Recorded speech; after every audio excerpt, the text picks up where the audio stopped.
Welcome back, my students, to a brand new episode of Comic Class. And in today's lesson, guys, we're looking at the Amazing Spider-Man issue 6. And yeah, this is the first time the Spider-Man, meets the Lizard.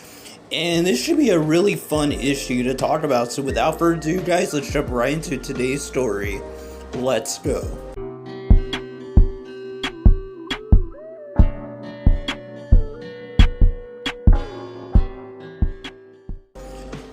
So our story pretty much starts off with the Lizard basically in Florida, and he's confronting a ton of people, and he basically rips off a tree from its roots, its trunk, just showing the amount of strength the Lizard has.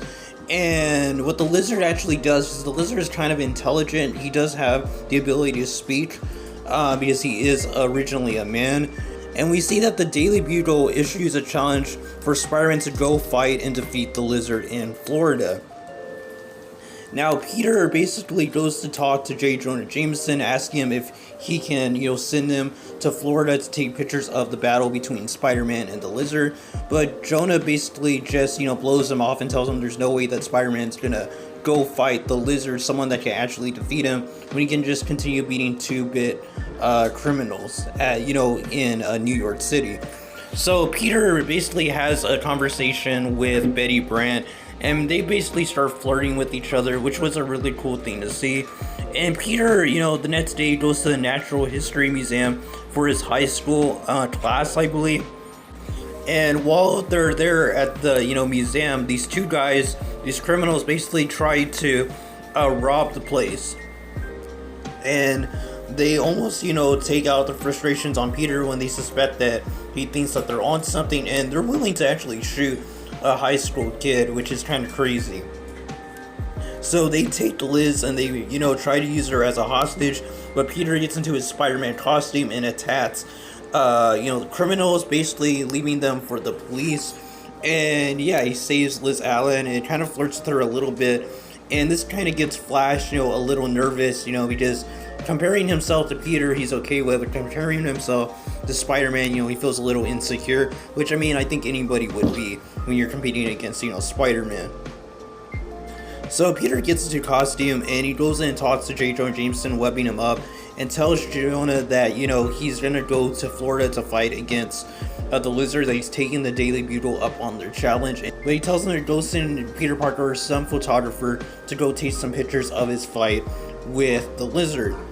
So Betty Brant comes in and sees that Jonah is tied up, and Peter goes in there and talks to J. Jonah Jameson, basically letting him know that he's gonna allow him to go to Florida to take pictures of Spider-Man fighting the Lizard.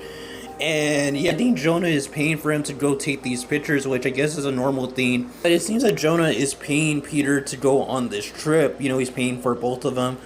And yeah, they're going to Florida to take some pictures of the Lizard and get this breaking story. This definitely will sell some papers, Spider-Man versus the Lizard.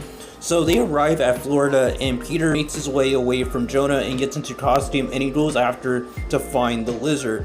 And they come face to face with each other, and the Lizard gets a surprise attack on Spider-Man, bringing him into the water.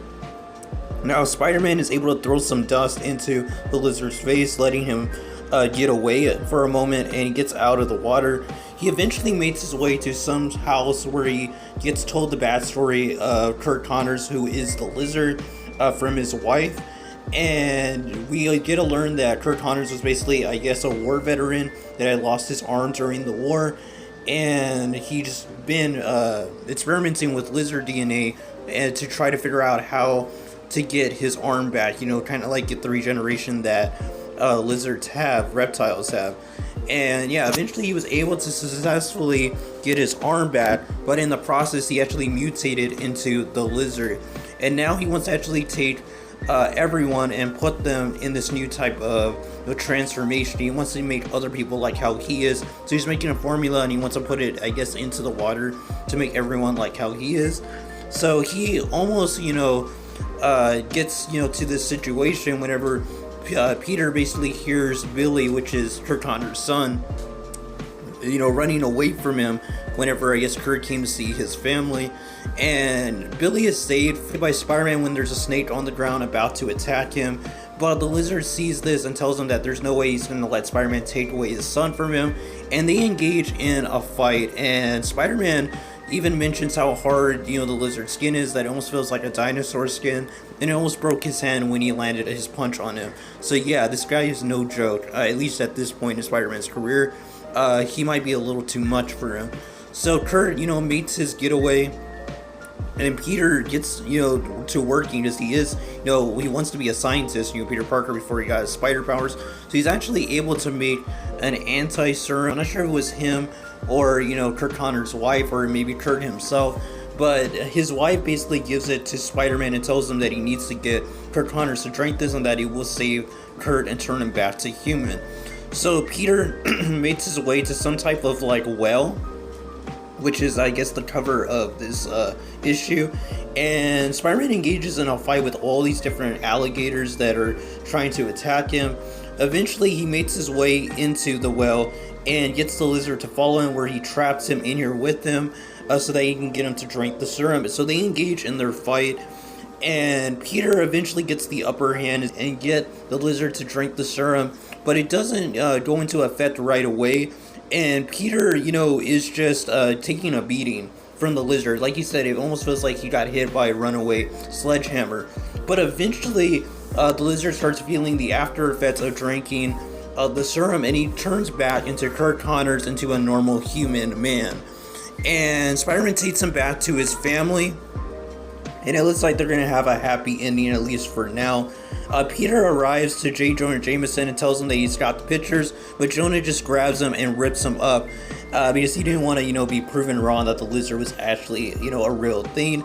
And the issue ends with Peter and Jonah basically heading back to New York City. So Peter arrives back home, and he actually calls Liz Allen to see if she wants to go out on a date, but she's actually flustered and wants to be with Spider-Man, kind of falling for him after he saved her life. I mean, I'm pretty sure she was into him before that, but definitely now she's waiting to see if Spider-Man will call her, which is very, weird, because I don't even think she gave him her number, but, yeah. So it's pretty funny, just Peter's like, that he is Spider-Man, so it's kind of weird getting turned down, and, at the same time being kind of wanted at the same time. It's just really weird. And yeah, Betty Brant at the end basically is talking to J. Jonah Jameson. Spider-Man basically sends J. Jonah Jameson a letter in the mail. It's a really funny scene. And yeah, it's, that's how the issue ends, with a tease that the next issue will focus on the Vulture returning after we haven't seen him since, issue 2. And yeah, that was the Amazing Spider-Man issue 6. What a great issue, guys. The Lizard is such a cool villain. Kurt Connors definitely has one of the best origin stories for any of Spider-Man's Rogues Gallery. And overall, it was just a really good issue and was fun to read when I read it back then. And it was fun going through the material to get, for this video, and looking at, how well the story was actually plotted out, written, everything about it, the dialogue, the choreography of the action, the characters themselves, the origin for the character, everything was just great. We got introduced to Kurt Connors and his entire family, Billy Connors and his wife as well. Not sure what her name is. I'll definitely have to mention it in the next video once I look it up. But yeah, overall, the Amazing Spider-Man issue 6, link in the description down below to go check it out on Comixology. I definitely recommend you go do so, as well as check out the rest of Steve Ditko's Stan Lee's Spider-Man run. It's just amazing every issue, and I'm glad that I'm covering this because it's fun to talk about, and I can't wait to just go over all these issues that they did together. Just some fantastic work by Stan Lee and Steve Ditko. But that's gonna be all, guys. Be sure to join me in the next video, guys, as we look at the Amazing Spider-Man issue 7. And yeah, until the next video, God bless you. Until the next lesson, keep on reading those comments. I am who I'm meant to be. Over and out. My future needed clarity, so I could see how you